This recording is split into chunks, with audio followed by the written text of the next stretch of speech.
अबे वो शिवानी तुम। नाक्ष, तुम्हें देखकर चलाना चाहिए ना। देखो मेरी कार डैमेज हो गई, तुम तो इसका पैसा भी नहीं भर सकते है ना। जब नक्श ने शिवानी की बात सुनी तो वो पूरी तरह से चौंक उठा और सरप्राइज टोन में बोला, ये कैसी बातें कर रही हो तुम शिवानी? बल्कि तुम्हारी गाड़ी ने मेरी गाड़ी से टक्कर मारी, देखो कितना नुकसान हुआ मुझे भी। इसकी भरपाई कौन करेगा? और तभी नक्श ने देखा कि ब्लू कलर का सूट पहने एक आदमी 2 सिक्योरिटी गार्ड्स के साथ उनकी तरफ बढ़ रहा था। ये सब क्या हो रहा है यहाँ पर? जब विपुल ने अपनी आंखों के सामने ये सारा सीन देखा तो सबसे पहले तो वो शिवानी को वहां देखकर चौंक गया। अरे शिवानी तुम, मैंने सोचा था कॉन्ट्रैक्ट साइन करने के लिए तुम कुछ दिनों के बाद आओगी। मैंने एक्सपेक्ट नहीं किया था तुम इतनी जल्दी आ जाओगी। विपुल की बात सुनकर शिवानी के चेहरे पर भी मुस्कान आ गई थी। वो काफी जेंटल और पोलाइट लग रही थी, लेकिन नक्श के सामने उसका एटीट्यूड पूरा अलग था। इससे पता चलता है कि शिवानी नक्श को छोटा समझती थी। विपुल आई एम सॉरी, देखो ना मेरे यहाँ आते ही क्या हो गया। क्या तुम इस मैटर को सॉल्व करने में मेरी हेल्प करोगे प्लीज?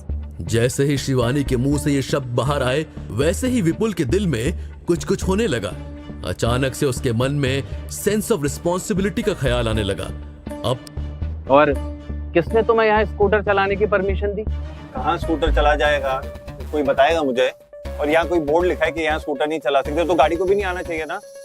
अरे सब आपके सामने, आपको दिखाई नहीं दे रहा है?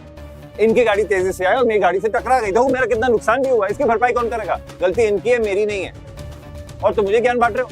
मुझे कुछ देखना नहीं है, मैं कुछ देखना ही नहीं चाहता। इम्पोर्टेड कार जब रोड पर चलेगी तो इस खटारा स्कूटर से टकराएगी। हाँ, तुम ही जाकर भिड़े होंगे उससे ताकि तुम्हें स्कूटर का कंपेंसेशन मिल जाए।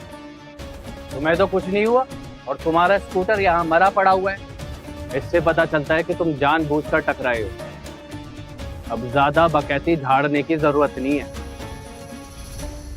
विपुल, ये वो नया वाला गार्ड तो नहीं है जो तुम हायर करने वाले थे? अगर ये ऐसा है तो मुझे डर लग रहा है कि बहुत सारे लोग इससे ऑफेंड होने वाले हैं। अचानक से विपुल को याद आया कि 2 दिन पहले ही उन्होंने न्यूज़पेपर में एक सिक्योरिटी गार्ड की एड निकाली थी। विपुल की नजर नक्श के खटारा स्कूटर पर गई। ये सब देखकर विपुल को भी लगने लगा कि नक्श ही वो सिक्योरिटी गार्ड है जिसे आज से ज्वाइन करना था। मैं ऐसे लोगों को काम करने की परमिशन नहीं दूंगा। शिवानी, तुम बिल्कुल फिक्र मत करो, मैं अभी से नौकरी से निकाल दूं। ओए बच्चू, यहाँ से उल्टे पैर रवाना हो जाए। अब यहाँ पर कोई जरूरत नहीं है तुम्हारी। You are fired. निकलो, चलो निकलो यहाँ से। भानुशाली कंपनी की इमेज खराब करने की जरूरत नहीं है। निकलो यहाँ से, निकलो। नक्श को समझ ही नहीं आ रहा था कि आखिर ये सब हो क्या रहा है। नक्श ने उस आदमी की एम्प्लॉय आईडी देखी और तब नक्श को पता चला कि ये आदमी विपुल नागर है, असिस्टेंट एचआर भानुशाली ग्रुप। और इसी के साथ मन ही मन सोचने लगा, भानुशाली ग्रुप ने कैसे कैसे लोग कंपनी में भर रखे हैं? मतलब कोई तमीज ही नहीं है बात करने।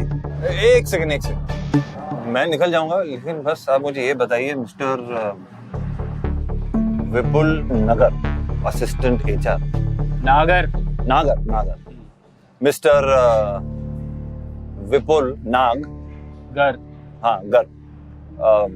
मैं बस ये जानना चाहता हूँ कि तुम्हें अथॉरिटी किसने दी एक एचआर होके भानुशाली कंपनी के किसी भी एम्प्लॉय को फायर करने? बस ये बता, मैं निकल जाऊंगा। भीड़ को अब मजा आने लगा था और फुसफुसाहट का दौर भी शुरू हो गया था।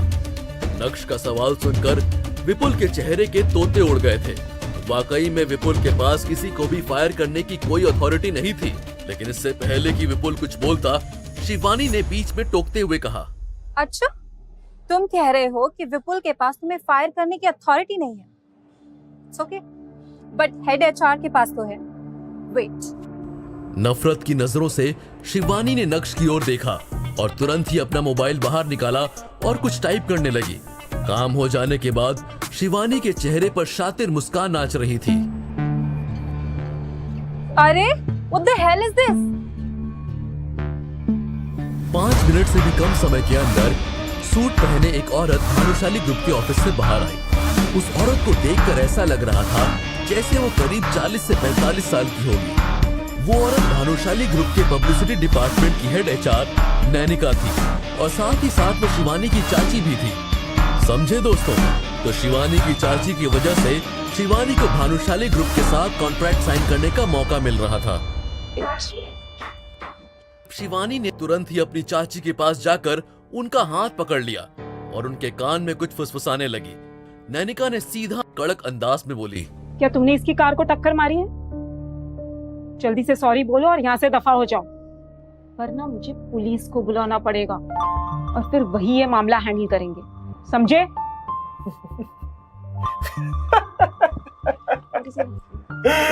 अजीब नमूने भरे हुए हैं यार इस ऑफिस में। मतलब मैडम आपको जानता नहीं तो मैं आपकी बात क्यों मानूं? और अगर आपको पुलिस को बुलाना है तो शौक से बुलाइए, मुझे कोई प्रॉब्लम नहीं। बल्कि इनकी गाड़ी से मेरी गाड़ी की टक्कर लगी है, पुलिस आएगी, सब दूध का दूध पानी का पानी। बुलाइए। क्या ये लड़का नैनिका मैम को नहीं जानता? अब तो लगता है इसको फायर कर देंगे। फायर तो करेंगे ही, लेकिन साथ साथ इसकी कुटाई भी होगी। जब नैनिका ने नक्श को देखा जिसके चेहरे पर कोई शिकन नजर नहीं आ रही थी तो उसे और भी ज्यादा गुस्सा आने लगा था। तुम हमारी ऑफिस के नए सिक्योरिटी गार्ड हो, है ना? तो सुनो, तुम्हें यहाँ नौकरी करने की कोई जरूरत नहीं है। You are fired, please leave. देखो, चुपचाप पतली गली से निकल जाओ, वरना मैं यकीनन पुलिस को बुलाऊंगी और वो तुम्हें पुलिस स्टेशन लेके जाएंगे। समझ गया और मत बोलिए। मुझे लगता है इस ऑफिस में अरे नमूने, अरे ना, ये तो तुम्हारी बिरादरी की निकली।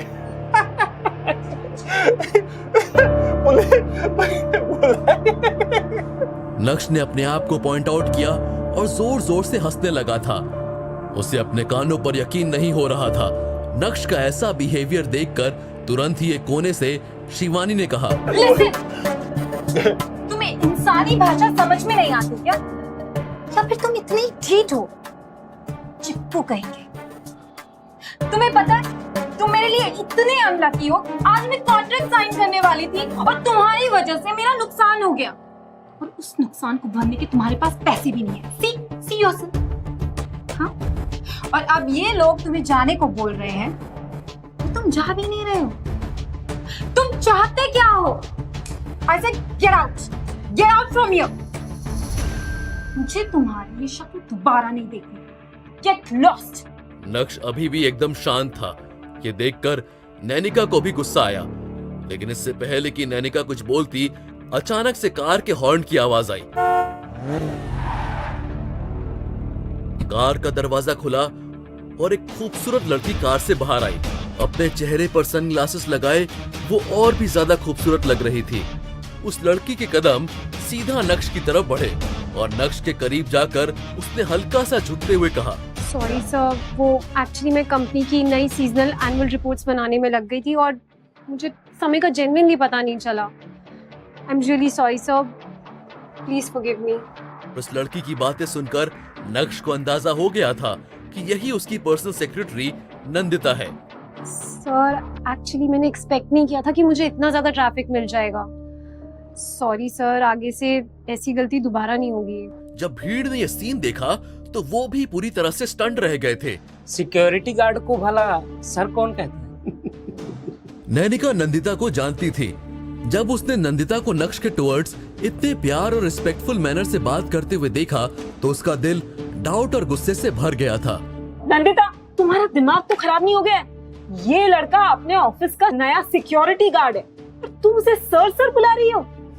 तुम ठीक तो हो? Security guard? जी हाँ, ये हमारी कंपनी के नए सीईओ हैं। जैसे ही नंदिता के मुंह से ये शब्द बाहर आए वैसे ही वहां कुछ सेकंड्स के लिए सन्नाटा छा गया और उसके बाद सभी एक साथ जोर जोर से हंसने लगे थे। ओह माय गॉड, ये लड़का हमारी कंपनी का सीईओ है। इसको सीईओ का मतलब भी मालूम है? भाई आज का दिन तो बड़ा मजाकिया अंदाज से शुरू हुआ है, बहुत मजा आ रहा है। आगे आगे देखो होता है क्या। लगता है नंदिता की नौकरी भी आज सिक्योरिटी गार्ड के साथ ही जाएगी। मुझसे कोई गलती नहीं हुई है।